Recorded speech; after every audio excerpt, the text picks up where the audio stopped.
Welcome to Elselah Books Podcast. Okay, today we're going to tackle a subject that, let's be honest, might make some of you want to just hit the escape button.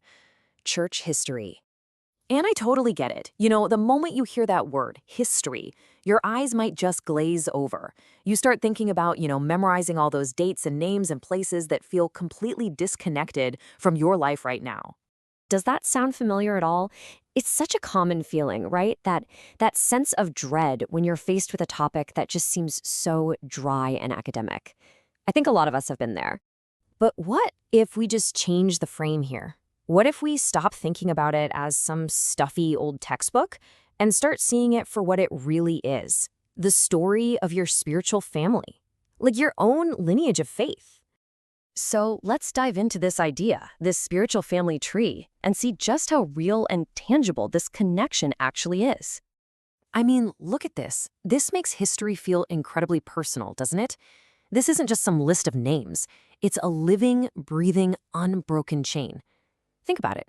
The Apostle John, a guy who literally walked with Jesus, he personally taught a man named Ignatius. And Ignatius? He passed that teaching on to Polycarp, who then taught Irenaeus. It's a direct, person-to-person transfer of belief, like a torch being passed right through the generation. So you see, this is way more than a textbook. It's the actual story of how the faith you hold in your heart and in your hands right now got to you. It traveled through real people with real lives, real struggles.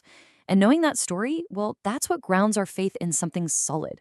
It gives us the guardrails for what we believe.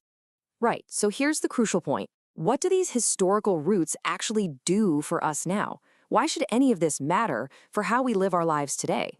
It matters because Christianity isn't just a collection of nice ideas. It's anchored in actual historical events. I mean, Jesus was a real person in a real place at a real time. He really died. He really rose again. And he really ascended. And you know what? Church history is the 2,000-year-long testimony, the eyewitness account that bears witness to these unshakable facts. To put it bluntly, history is what separates the story of our redemption from a fantasy novel, like The Hobbit. It's the anchor that makes sure the core of our faith stays rooted in reality, not just myth. And here's the practical benefit of that. Knowing this history gives us those spiritual guardrails we talked about.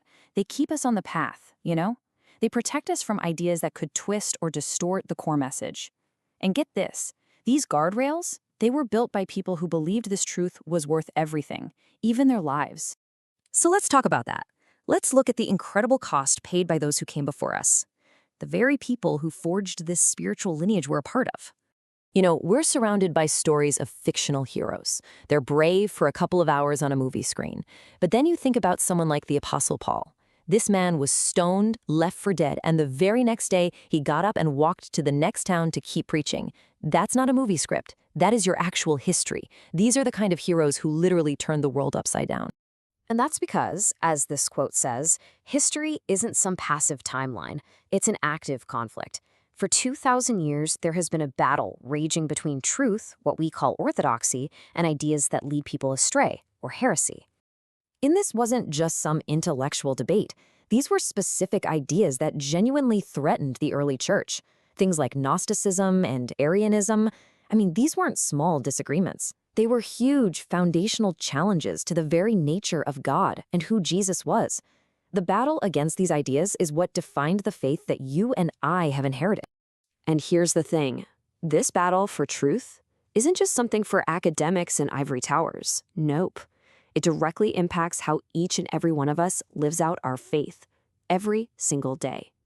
A lot of us, when we hear the word theology, we just immediately check out, right? We think, oh, that's too complicated or that's too abstract. It's not for me. But that is a huge, huge misconception. Let's just break it down. Look at the definition here. It's simply the study of God and his relationship to the world.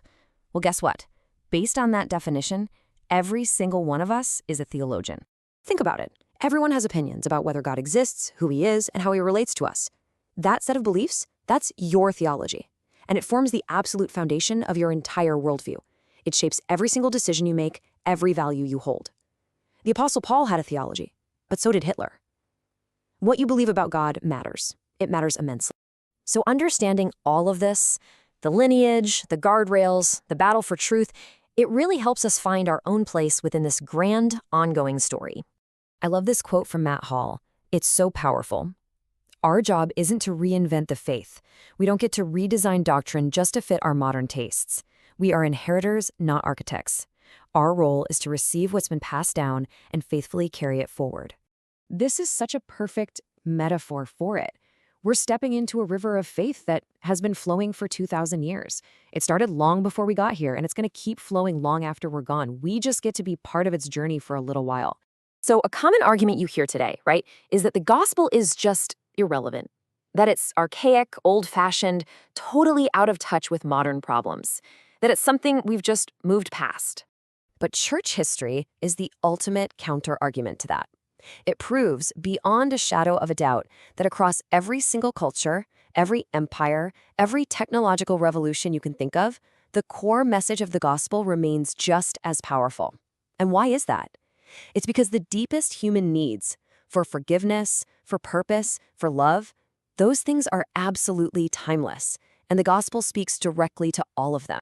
So let's just end on this thought. Knowing you're not an isolated believer, but a real, living link in a 2,000-year-old chain, a participant in this ancient and powerful story, how does that change the way you see your own life, your own struggles, and your own faith today? Well, that's something to think about. Thank you for listening, and do subscribe to our channel for more.